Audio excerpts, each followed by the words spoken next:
একদল আছে ভারতের বিরুদ্ধে গলাবাজি করে যাচ্ছে, কিন্তু ভারতের কাছ থেকে অধিকারগুলি কে আদায় করেছে? আমাদেরকে ভারতের দালাল বলছে, কিন্তু দালাল কারা? যারা এই আমাদের যে অধিকার, সেই অধিকারের কথা যারা কোনদিন উচ্চবাচ্যই করেনি, প্রকৃত দালাল তো তারাই। তারা ক্ষমতায় থাকতে কিভাবে দাবিদারি করেছে, খোসামদি করেছে, চাটুকারিতা করেছে, সেটা আমার জানা আছে। অনেক তথ্য আমি জানি। আমাদের স্থল সীমানা, এই স্থল সীমানা চুক্তি তো জাতির পিতা বঙ্গবন্ধু শেখ মুজিব করে গিয়েছিলেন, কিন্তু সেই চুক্তি বাস্তবায়নে 1975 সালে জাতির পিতাকে হত্যা করে যারা ক্ষমতা এসেছে একের পর এক, জিয়া, এরশাদ, খালেদা জিয়া, তারা কি কোনোদিন এই স্থল সীমানা চুক্তি বাস্তবায়নের পদক্ষেপ নিয়েছে? ভারতকে বলেছে যে আমাদের যেটুকু জমি আমাদেরকে ফিরিয়ে দেন, আপনাদেরটা আপনারা নেন? কই সেটা বলার তো সাহস পায়নি তারা কোনোদিন। তাহলে দালাল কারা, চাটুকারী কারা, তোষামতি খোসামতি কারা? গঙ্গা পানির আমাদের যে অধিকার, সে অধিকারের কথা কারা বলেছে? যা কিছু করার আওয়ামী লীগই করেছে। আওয়ামী লীগ ক্ষমতায় থাকতেই এই গঙ্গা পানি চুক্তি, স্থল সীমানা চুক্তি বাস্তবায়ন বা সমুদ্র সীমা অধিকার, এগুলি আওয়ামী লীগ ক্ষমতায় এসেই করেছে। বন্ধুত্ব করে অনেক কিছু আদায় করা যায়, শত্রুতা করে না, এ কথাটা মনে রাখতে হবে। আর আওয়ামী লীগের পররাষ্ট্র নীতি হচ্ছে কি, সকলের সাথে বন্ধুত্ব, কারোর সাথে বৈরিতা নয়।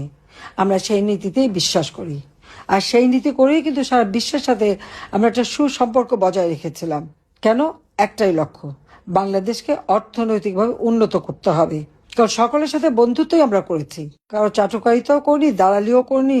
কিন্তু আজকে আমরা যখন দেখি পরাজিত শক্তির দোসর হয়ে বাংলাদেশের ভাবমূর্তি নষ্ট করে একেবারে বিশ্বের কাছে বাংলাদেশকে একটা ভিক্ষুকে জাতিতে পরিণত করতে চাচ্ছে, এটাই হচ্ছে দুর্ভাগ্যের। একটি কথা স্মরণ করে দিই, 96 সালের ক্ষমতা আসার পর বাংলাদেশকে যখন আমরা খাদ্য স্বয়ংসম্পূর্ণ করলাম, তখন কি শুনেছিলাম?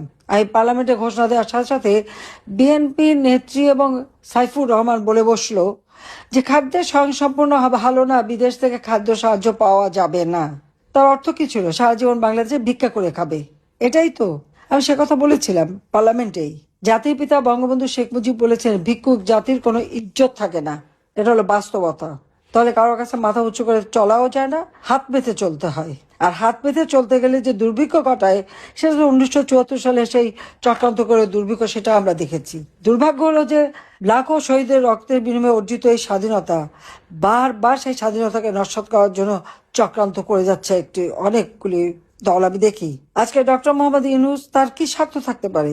তো আওয়ামী লীগের স্বাধীনতা এনেছে, কারণ একটা দলও তো সে সময় ছিল না, আওয়ামী লীগ ছিল, এবং আওয়ামী লীগ এই দেশের স্বাধীনতা উপহার দিচ্ছে মানুষকে। আজকে সেই দলকে নিষিদ্ধ করবে, আমরা স্মৃতিসৌধে যেতে পারবো না, আমরা বিজয় দিবসে স্মৃতিসৌধে শহীদদের প্রতি শ্রদ্ধা জানাতে পারবো না, শহীদ বুদ্ধিজীবী দিবসে সেখানে আমরা যে শ্রদ্ধা জানাতে পারবো না। কেন? স্বাধীনতা তো আমরা করেছি, সংগ্রাম আমরা করেছি। মনে রাখতে হবে, 16ই ডিসেম্বর বিজয়, এই বিজয় আমাদের বিজয়, জনগণের বিজয়। আওয়ামী লীগের নেতৃত্বে জনগণ এই বিজয় এনেছে।